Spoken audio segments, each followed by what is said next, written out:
Hey everybody, it's Eric Root at the 24 Hours of Lemons, your everything bagel. I'm here to give you your driver's meeting for the Tony Swan Never Say Die Memorial Race at Gingerman Raceway on October 10th and 11th, this upcoming weekend. Now this is a pre-recorded meeting, so if you have any questions, please email me, Eric at 24hoursoflemons.com, or you can email Nick at 24hoursoflemons.com. That's Eric, E-R-I-C, and Nick, N-I-C-K, in case you don't know how to spell Nick. Now, this race is being run under our COVID race regulations. All of that stuff is outlined on the event page on our website. It's right on the front page. And also, we have a special COVID page with some of those stuff on there. The key thing is, if you're symptomatic, high risk, or you've been exposed to COVID-19 patients, please stay home. It's very important that is the case. If you've been exposed to any of those things, if you have symptoms, if you're high risk. Also, we are closing this race to spectators, so you must be pre-registered for the event. There's no on-site registration. Since registration is now closed and has been for about a week, if you don't have that all together, you're likely screwed. Sorry, just the way it is right now. Again, we do not have an HQ like we've had in the past. Normally, the driver check-in is inside the gate. All of that stuff is being done at the gate. So your driver check-in is at the gate. You'll get your wristband at the gate when you show your license. Be prepared to wait when you get to the gate. We're taking one team at a time. There are 90 teams. We're going to have you guys spread out across a couple days of arriving. The gates do open Thursday at 4 for early arrivals. Once you are inside, we want you to set up your paddock 10 feet between you and your neighbor. If you can't fit a bus between you and the team next to you, you're too close. Gingerman's paddock is very, very large. A lot of it is on the outside around turn 2 and continuing on down the back straight if need be. So there's plenty of room there for 90 teams. Once you are in the paddock, as we said, 10 feet between you and your neighbor, anytime you leave your paddock, you need to have a face covering, okay? That's a mask or, the scarf thingies. You can't have a plastic face shield. We don't count those. They're not as effective as wearing an actual mask over your nose and mouth and wear it correctly. So anytime you leave your paddock, you have to have a face covering. If you're on Spectator Hill, got to have a face covering. Going to the bathroom, face covering, okay? Anytime you leave your paddock. These mask and social distance requirements are non-negotiable, non-debatable. This is just how it is for everybody and simply how we are approaching these events. If you don't like it, if you want to argue about it, you're not going to win that argument, okay? The consequences for not following these rules, pretty simple. We'll probably start by stenciling something offensive or, maybe a little, offensive's the right word, on your car about it. May escalate that to pulling your car off the track. And if we need to, we'll just throw you right out of the event, okay? Those are all things at our disposal that we want you to know that we're thinking about should you not follow these regulations. There are, of course, additional COVID procedures. They are outlined on the event page. We had sent you guys those links several times over the last week. Please open those emails, open the links, read everything there. Ignorance is not an excuse in this case, okay?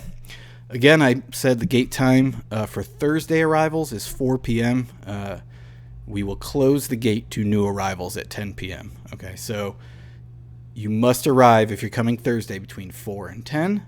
That's Eastern time. If you're coming from Chicago, you lose an hour traveling there, of course.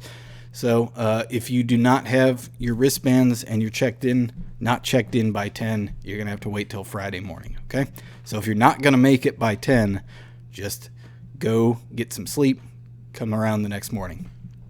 If you want a primer on our flagging or our fueling procedures, and additionally some other stuff, we cover that in the rookie meeting. It's also on this YouTube channel.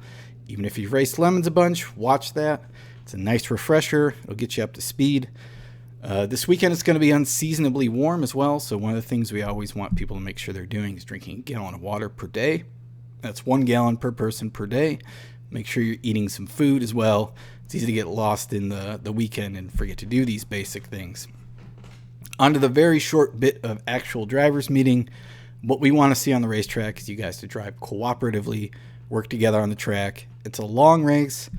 There's a lot of opportunities to do things wrong and get yourselves in big trouble and ruin a race for you and somebody else. Be patient.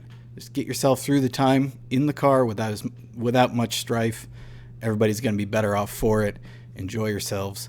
The other thing that we do like to reiterate is to obey the blend line, which as you're coming out of the pits is the white line, goes all the way around turn 2. If you are entering the track, you want to stay all the way left of that, all the way until you're on the next straightaway. If you're on the track, we want you guys to stay to the right of it on the racetrack part. Don't cross over it trying to pass somebody on the outside or something like that. You may miss somebody that's entering the track and have a problem with them. Fueling for this race is in the hot pits, just like it was in June. Now, this may be a first time for some of you guys in the Midwest, so pay attention. I'm going to give you a rundown on it. There will be a coned off fueling area that's going to be south of the timing tower, across from the powered spots, where powered paddock spots. Okay, we'll have that coned off. Everyone is in full gear head to toe as they enter that fueling area that's coned off. Don't have your teammate wearing jorts hanging just outside of that. There's going to be a lot of fuel and hot cars and things in the vicinity. We want to make sure you guys have some space there, a little bit of a buffer, okay? And again, have a mask with you so that when your driver gets out of the car, he's got his mask, he's ready to put it on as he's leaving that fueling area and walking back to your paddock spot. When you pull in, you want to put that drip pan underneath where the fuel is flowing in. No one is working on the car at all or even touches it except the fueler. Once that gas cap comes off, your extinguisher man 8 to 10 feet back with the pin pulled out and the extinguisher pointed at the fueler. Again, car bursts into flames. We are concerned with putting the fuel in being safe, and then we will get to the car that is on fire.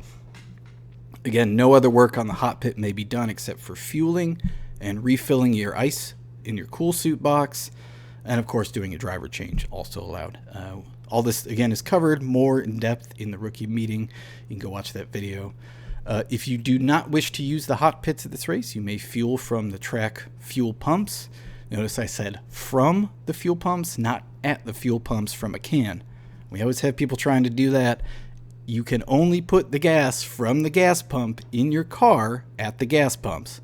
You can't take your cans over there and pretend like you get some kind of special immunity by dumping your fuel into a hot car next to a bunch more gas. Okay, that's actually more of a hazard. And like I said, you may only fuel in the hot pits or at the track pumps. Those are your only two options. You may not fuel in the paddock using fuel cans once the race begins. Okay, worth emphasizing that again.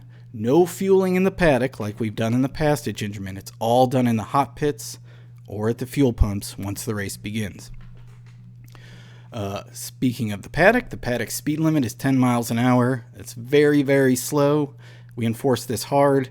And as it turns out, you have to drive directly past the penalty box where we're hanging out all weekend. We can keep a pretty close eye on you, and we can see a lot of the paddock from that vantage point, so we can tell when you're speeding on the backside as well. We'll pull you in and pull you out of the car if we think you are abusing that. The paddock is one way, so once you come off the track at the top of the hill, everybody has to go all the way around the big square paddock. Just the way it is. And like I said, the penalty box right at the base of the timing tower. You will drive past it every single time. When you are wrenching in the paddock, not if, but when, we want to make sure you guys are safe. This is where most injuries tend to occur at a race. If there are going to be any, they're in the paddock. Use jack stands. Use common sense. If you don't have either of them, borrow them from your paddock neighbor. One last thing, don't leave your broken ass stuff at the track. We'll find out that you left it, and we will make you pay the track to have it removed. The last thing that we want to get across is that you will need 4 things to get on the racetrack. You'll need your driver's wristband, which you're going to get at the gate. You're going to need your helmet sticker, which you're going to get from Gear Tech. The process for Gear Tech is listed on the event page. You're going to get a windshield sticker for passing Car Tech, and that'll have a picture of a car and a number on it. I think it's 20 or 21, which is the number of races for this year. And you also need a transponder to get on track. If you do not have any of those 4 things on Saturday morning, come see one of us. We will get you guys squared away. Again, it's going to wrap it up. If you have any questions about anything, email me, Eric, ERIC, at 24hoursoflemons.com. Email Nick at 24hoursoflemons.com. Nick at 20, yeah. NICK at 24hoursoflemons.com. That's going to do it. We will see you guys in South Haven on Thursday and Friday. And travel safe. We'll see you there.